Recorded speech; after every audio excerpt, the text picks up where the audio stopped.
Hello?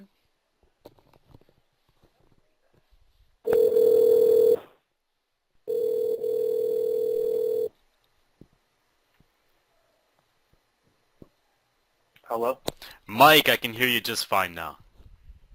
Yeah, okay. That's weird. I've been using Skype for other calls, so that's kind of weird. I'm going to have to look into that.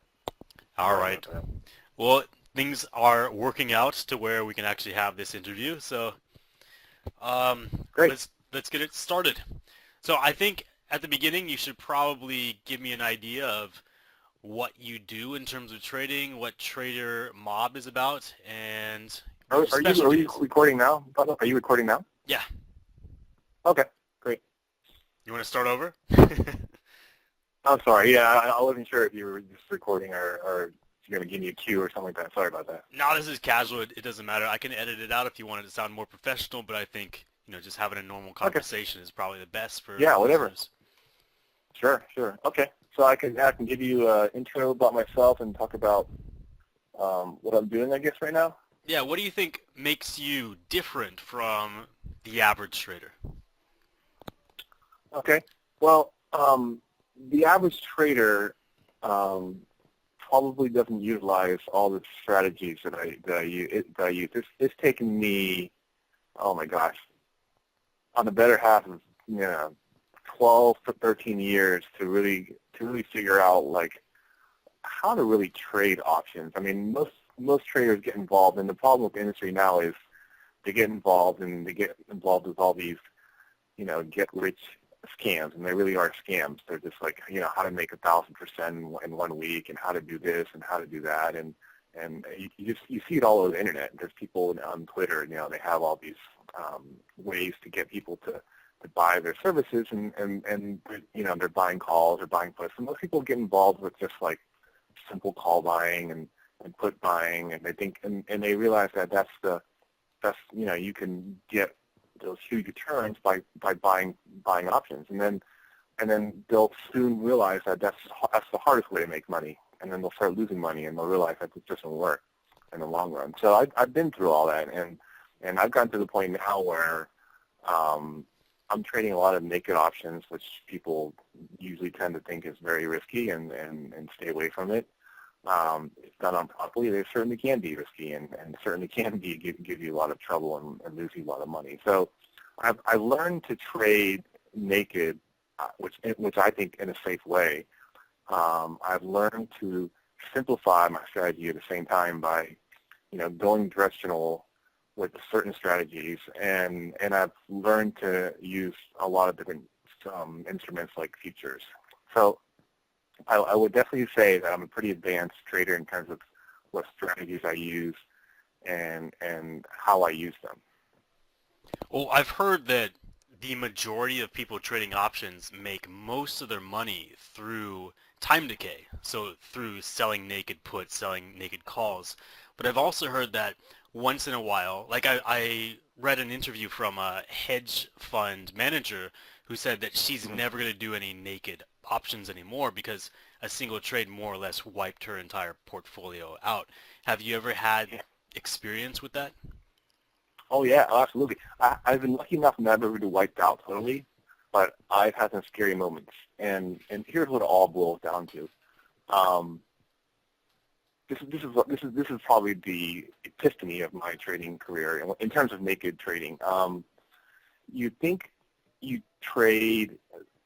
First of all, everyone knows that you have to trade a certain amount of size compared relative to your portfolio. If you have a $10,000 portfolio, you're not putting 10K and margin and naked options. And the biggest single problem I've learned with people trading naked options, including myself, is that they trade their trading is too large. So, and they don't take into consideration adjustment size as well, and so that could add on margin as well. So let's say you start off with a naked strangle, and you're taking up, you have 100K and you're taking a margin of like 10K, and if you do this enough, it's going to go against you in a big way for sure. 100% for sure it's going to happen.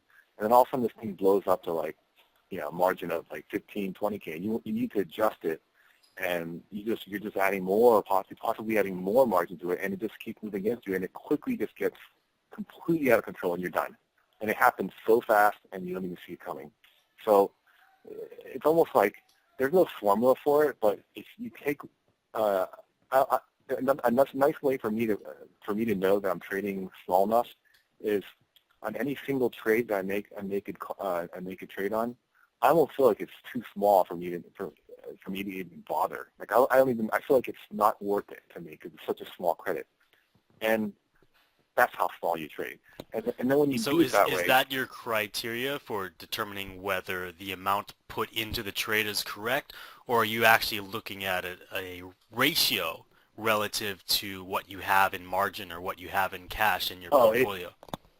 It ends up being, a ratio. So like in my case, I trade with about a $250,000 account. I right now have about 1 to 2% in naked options. And this is the interesting about naked options. This is my strategy. This is probably not the same strategy other people utilize when they're trading naked options. A lot of people trade kind of bigger, and they try to close out like half the max profit. And that requires a lot of babysitting and adjusting. I trade differently. I trade small, and I go way out of the money. One to two standard deviations away from the money, and I just leave it. I don't even close it. I plan on taking 100% of what I put into what I sell at the end of the month. So right now I have about, just to give you an example, I'm looking at my account right now. I have about I'm a little higher now. This is interesting because I tried to keep it around 2K of pure naked credit, and I don't plan on selling any of those. I plan on keeping all that and letting it expire worthless in February in 17 days. So I have about probably 50 positions right now in naked options, and they're still small. Each one of them is probably almost like anywhere from a 20 to $50 credit. Some of them have gone against me, and they've gone up to about 100 to 200. And the only one that has gone against me a lot, which would have killed me in the past but hasn't hurt me at all, is my USO strangles. And that credit is now around 1,000. So that pushed my naked options a little higher than 2%, but it's still manageable. And I'm waiting for these to all expire worthless. And I don't want to adjust them that much. I just want to take in the entire credit.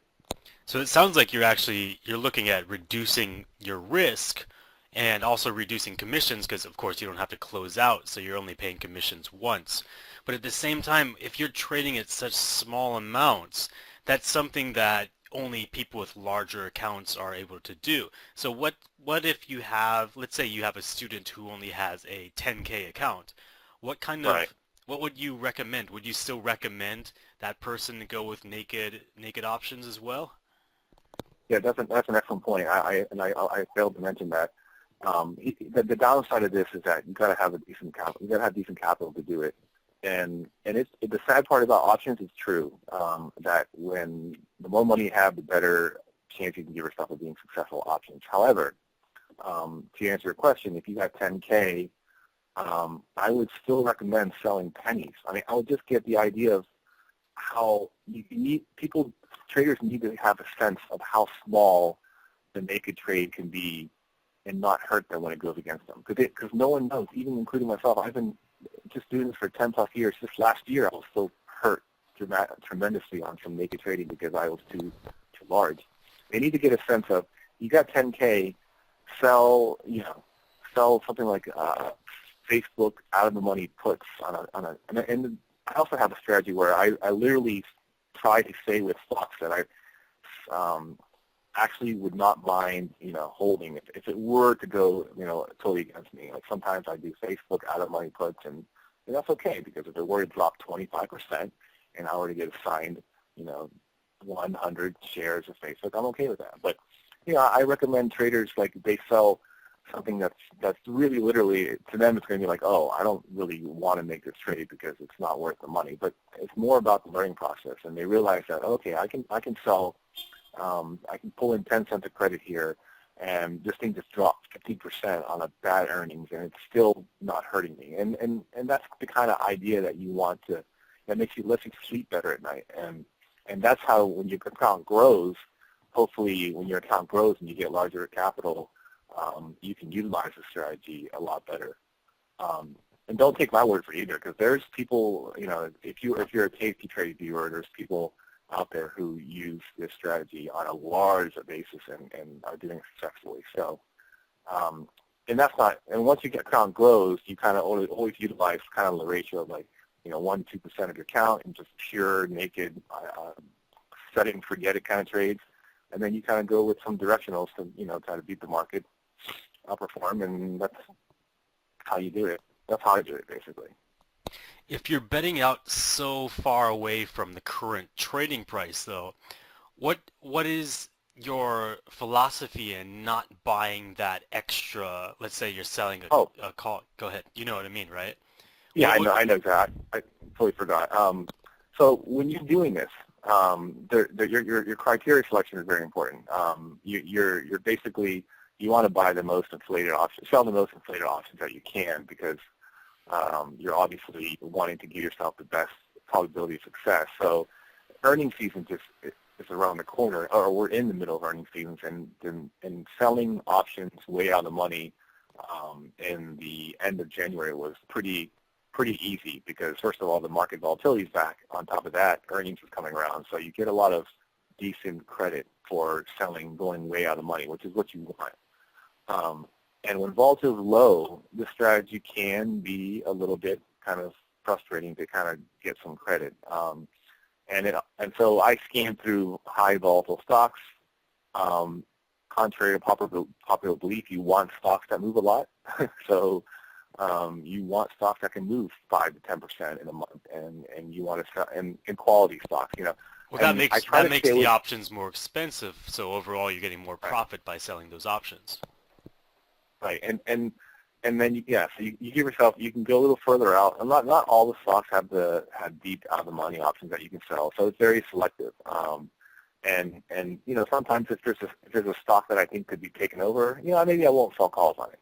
Or if there's a stock that's a really quality stock, like Facebook and Apple and there's Microsoft, I just sold some puts on because it dropped 10%. Qualcomm, I did the same thing.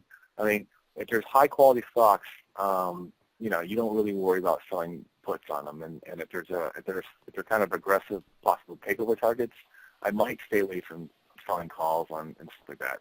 So you kind of just learn how to. There's no perfect system that provides a way to how you select your stocks. You kind of just go learn on your own, and you set up your own style, and that's really what you have to do. Well, I was thinking of asking you this question, but now I realize it's kind of pointless, because most of the brokerages that will allow you to sell naked calls and naked puts require some proof of a decent amount of money.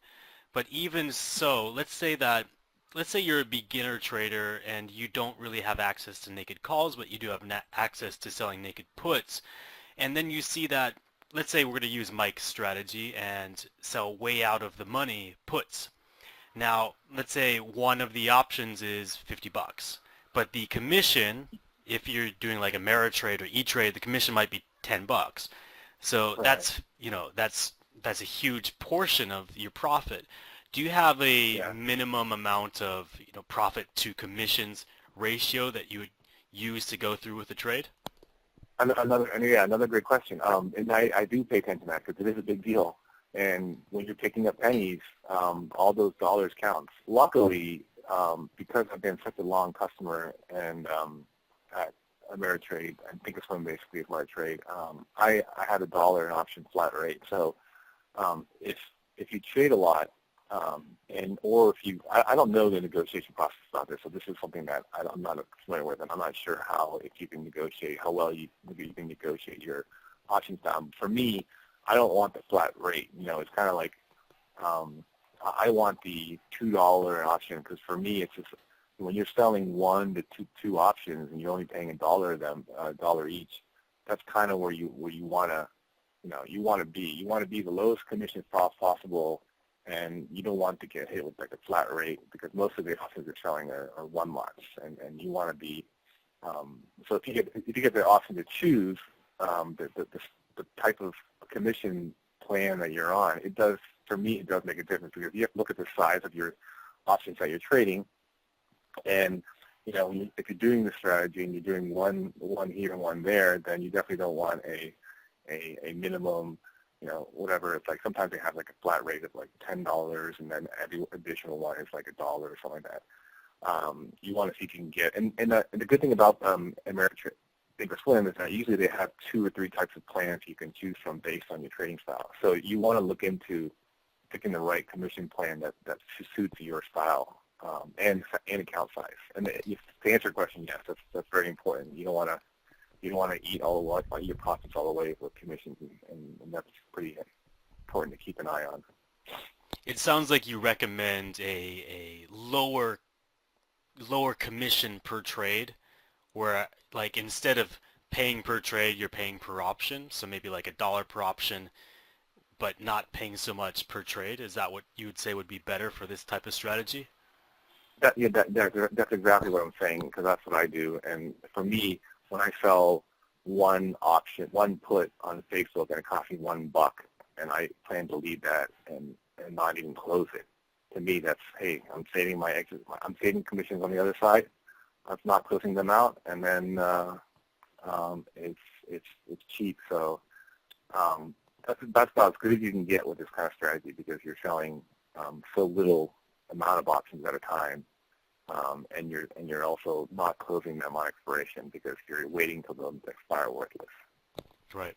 And I recall you said earlier that on stocks like Facebook or Apple, you don't really want to play naked calls, but you'll be more willing to play naked puts. So it sounds like Right. you're using a form of fundamental analysis to determine what stocks to place naked puts on. Is that right? Or are you using also technical analysis? I don't do so. As a trader, I'm pretty much stay away from any kind of. I don't look at numbers. I don't look at PE ratios. I do utilize technical analysis, but very basic technical analysis. I looked at Google the other month, last month, and it just looked like it was just getting beat down for no good reason, and people were just scared to buy Google, and it's Google, and I don't care what the analysts are saying. I just know that it's off its 52-week high, and it's hitting support areas, and it's a great opportunity just to ID's elevated, so it's a great opportunity just to sell some out of the money puts. So you definitely look at very, very quickly for me. This is the thing that a lot of traders do. They overanalyze and they spend too much time on technical analysis and too much time analyzing position. The less you do that, the better off you are, I think.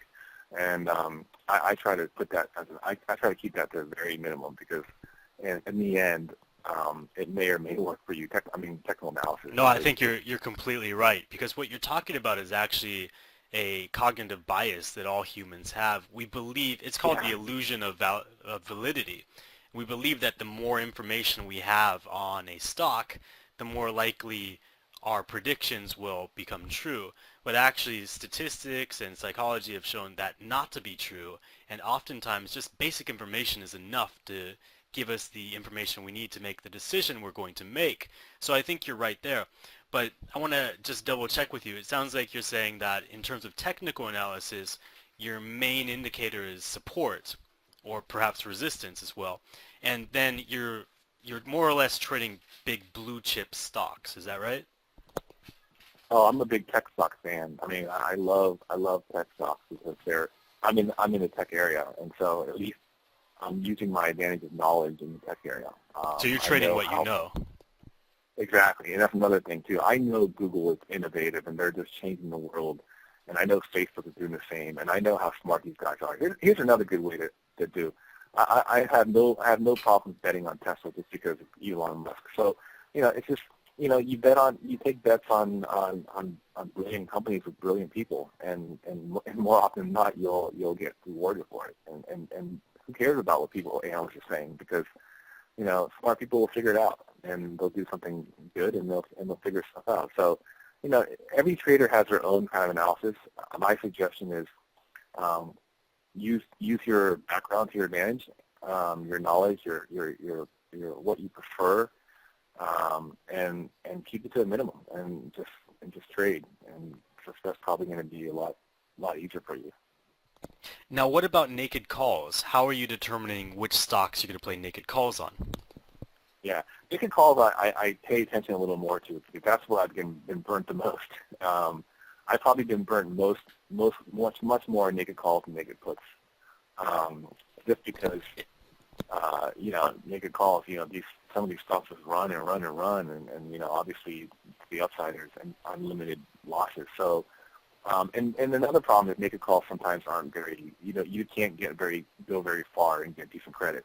So if I don't see that opportunity, I won't take it. I want to give myself enough room. If I can't go out there far enough, I'll just move along. The good thing about it is there's enough stocks out there where I believe are plenty. There's plenty of stocks out there that you have some kind of IV that will give you enough opportunity to sell.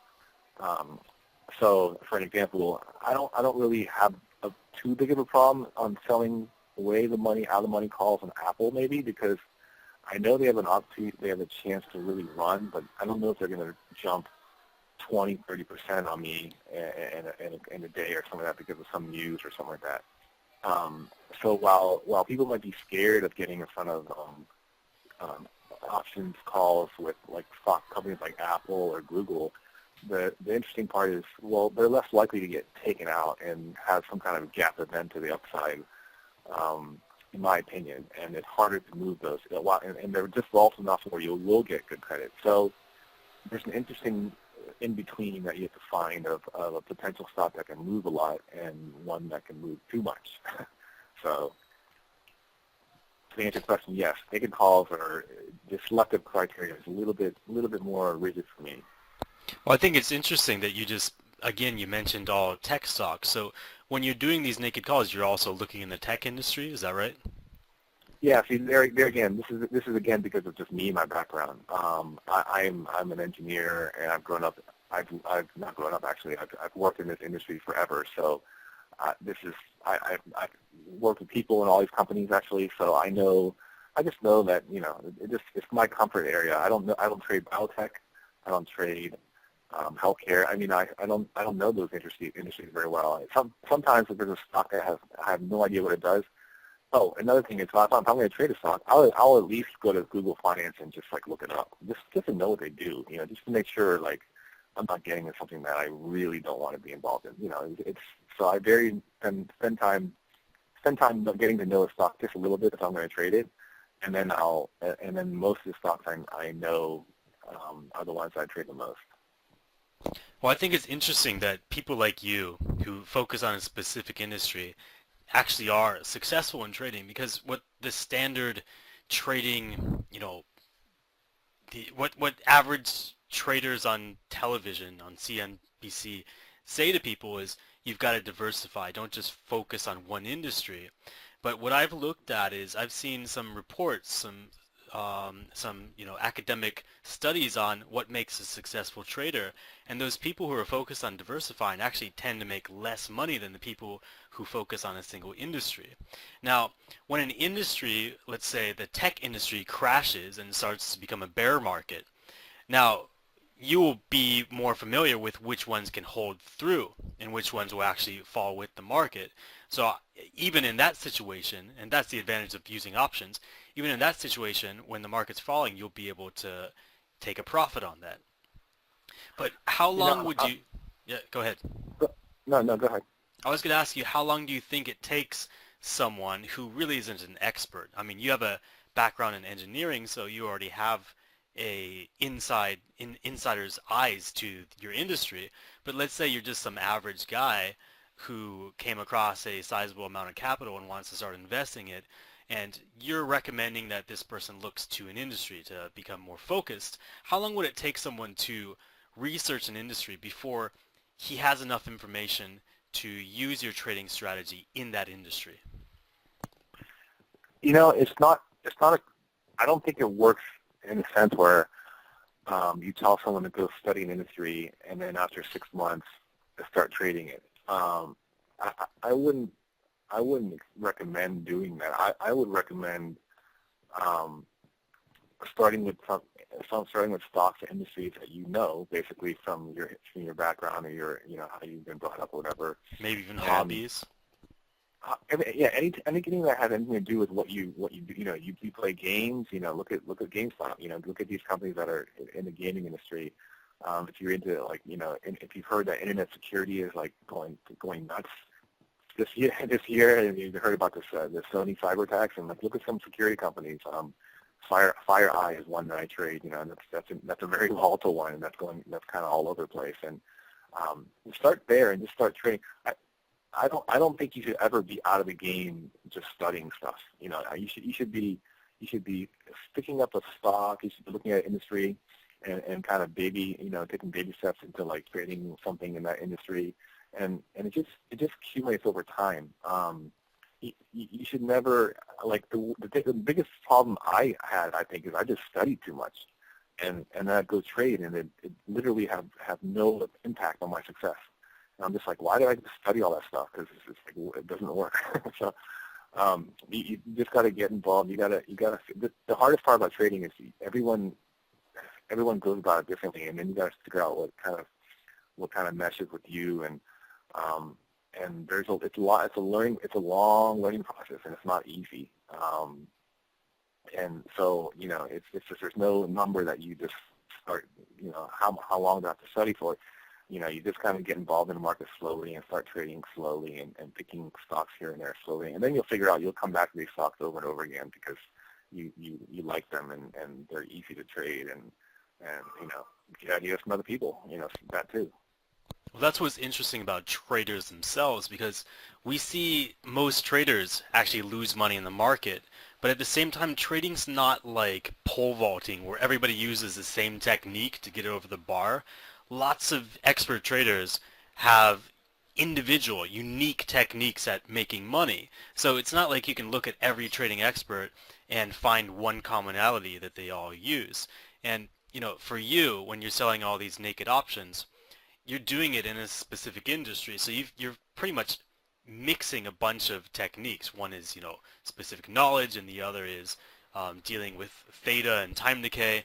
And you put those together to get your own unique trading process.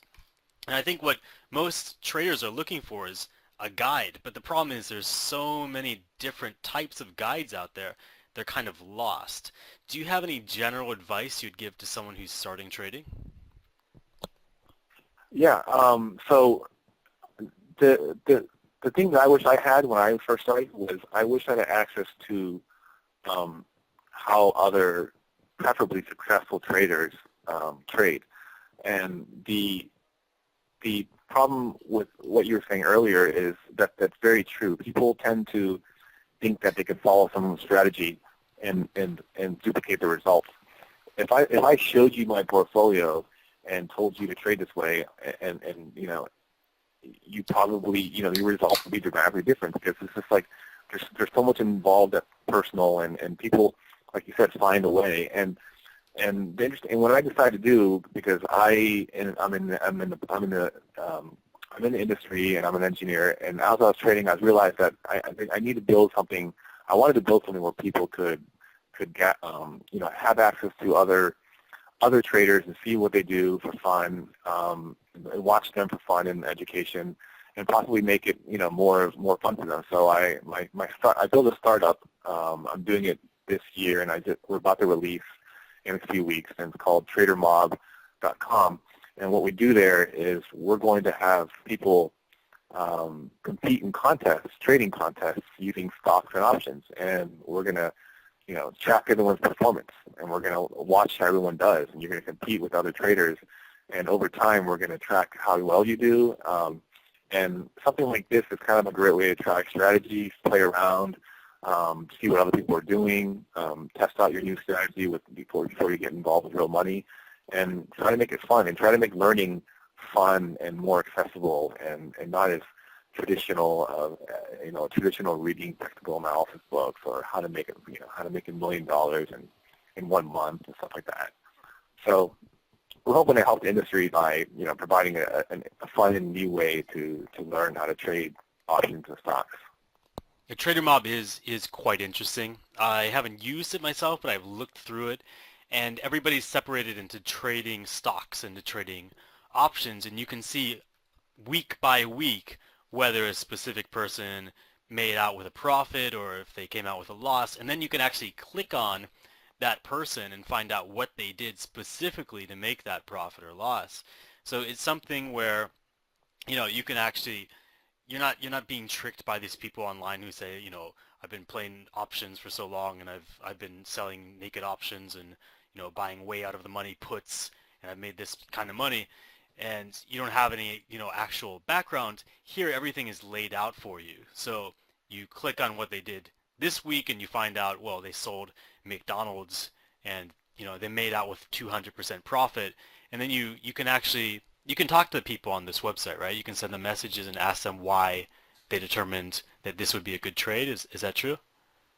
There's commenting areas and stuff like that, public commenting, but eventually, if we'll provide private communication avenues. But for now, you can comment and trade. You can comment on their trade, ask them questions, and everything is transparent.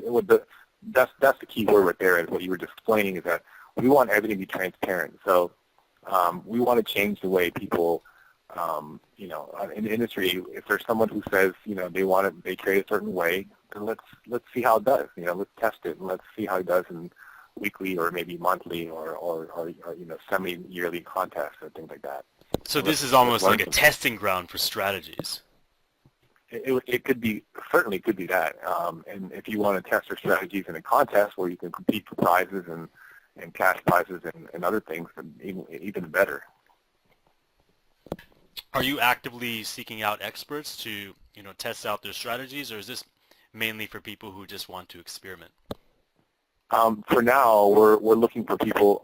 We're just trying to get it out to traders who want to play around and test out things and see how well they do in competition layouts. Maybe test some strategies. Eventually, what I want to do is I want to put some of these newsletter guys in front of people and say, if you want customers, hey, show them how you trade, right? If you want, instead of telling people, how much money you made last month, why don't you let people see how you trade and let people decide whether they like your strategy and like your style, and maybe they'll pay for your service.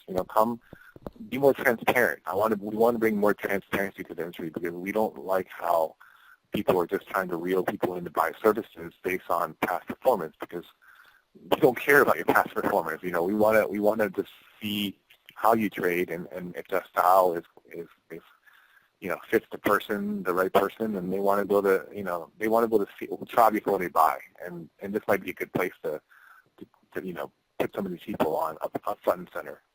Well, that's going to be interesting because on one hand you've got the ability to advertise via pointing out what you've done, but on the other hand, like these newsletters are trying to get people to sign up so that you can get behind a wall and then see what they're trading. They don't want to make all of the trades public. So how are you going to deal with that? Are you going to tell them, replicate what you do in your newsletter here with a different type of stock? How are you going to attract those people to this site? I think, and stop me if I'm not answering your question, but I think what we really want to do, what we really want to do is separate the good from the bad. And I don't mean the good performers. Everyone has their bad. Traders need to learn that there's not one person that's just going to kill it for year after year after year. There's no one out there that does that. There's no trader that's just absolutely always killing it. Traders need to learn that the good traders are going to have their good days, they're going to have their bad days. It's all about how they manage their money and how they manage it, how they manage their bad trades, how they manage a good trade. So we realize that if you're a good trader and you have a service, a valuable service that people really get value from and people really learn from, we want people to pay you for your services because you deserve to get paid for your services. But at the very least, you should go to show somebody your style and publicly show that on a platform like TraderMob, where it's completely real time and transparent, and somebody can ask you questions about why you made this decision or something like that. And it doesn't have to be very long or very much. You give someone you give someone maybe a week of your trading activity, and then they can decide whether they want to go to your services and get your private newsletter. Okay, like a we're sample. not going to be. So you'd almost tell it'd almost be like finding these people who run the newsletters and say you don't actually have to continually run your trades on TraderMob.com, but trade until you show good performance, and then people will see that you actually have a good strategy in place, and then they can go back to your newsletter and sign up. Sure. I mean that's exactly. We don't want to steal their business. We don't want good people, good traders to not get paid for their services. We want them to be able to show somebody. We want them to expose that they're really good and that they have value to their service. They can actually teach people how to trade. And there's a lot of good newsletter guys out there that I've met, and they're competing with all the other people who are just trying to scam people to buy their services by ridiculous returns. If the returns are too good to be true, they probably are. So, you want to. I want to give people the chance to kind of, hey, here's a competition sponsored by Mr. Newsletter Guru, and check out his how he trades, and if you like it, go sign up for the services. So that kind of opportunity is sitting in front of us for TraderMob, and we will probably look to pursue that kind of opportunity. But in the beginning, we're just trying to see if people want to get together, trade in competition, and possibly win something out of it, and have full transparency in a social environment, and just see if there's an interesting educational aspect of this that people will take away from it. Well, I think some people who are listening might be thinking, how is TraderMob different from the stock simulator at Investopedia.com? And you can answer this better than I, but I can tell people that I've tried Investopedia for options. It works fine for stock, but for options you're extremely limited on what you can do. And if you have an option strategy that you want to try out via paper trading before you actually put in real money, Investopedia is not the right place. Does TraderMob have any restrictions on what kind of options plays you can use? That's a very good point, because when I started learning options, you'll notice right now actually that if you go out there and try to find places to play, trade, paper trade options, you're very limited. The industry is very limited on what you can do, and there's very few companies, and there's a couple places like, I don't know, Wall Street Survivor. I think you can buy calls or buy puts, but it's so trivial. They don't give you the ability to really test anything that's really remotely at all complex at all. So TraderMob is I want to be able to support. We're supporting everything from buying a call to iron condors, naked multi-leg naked spreads. Because we want to be able to give the people the ability to trade exactly what they might want to do in their real account one day. And so we're trying to we want you to do at TraderMob anything you should be able to do at your broker with options. So we want to provide the most comprehensive, realistic options trading experience that most people don't have out there right now. Well, that's great. And the website is, again, TraderMob.com. And TraderMob.com. We're kind of pushing out to small groups at first.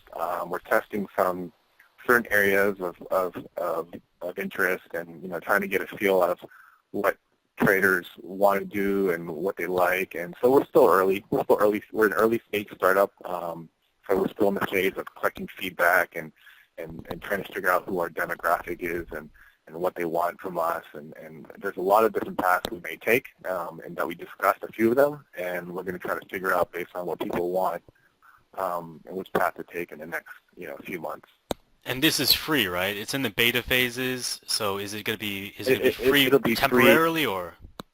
It's everything is when you sign up, you'll get our contest will eventually be kind of like a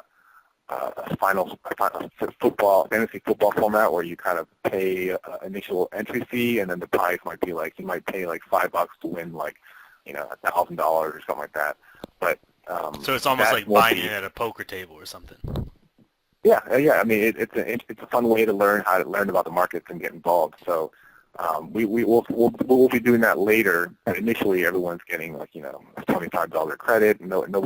Everything will be.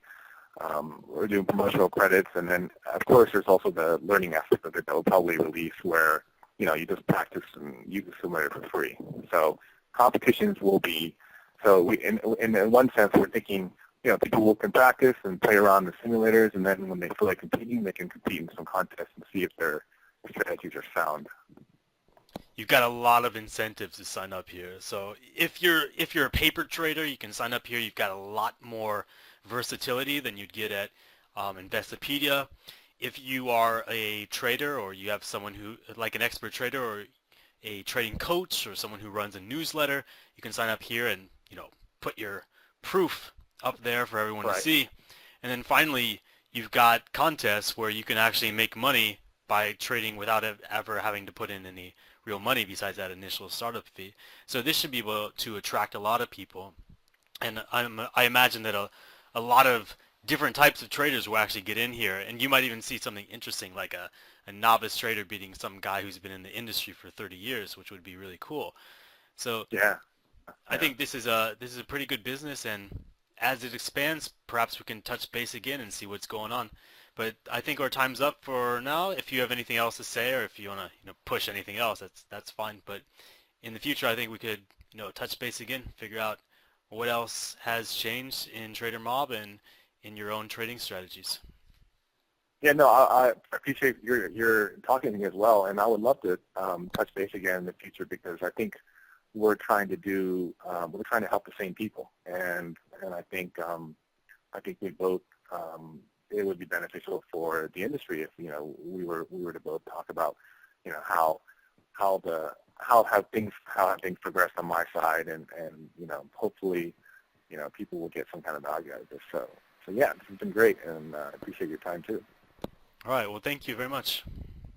Thanks. Talk to you later. Bye-bye.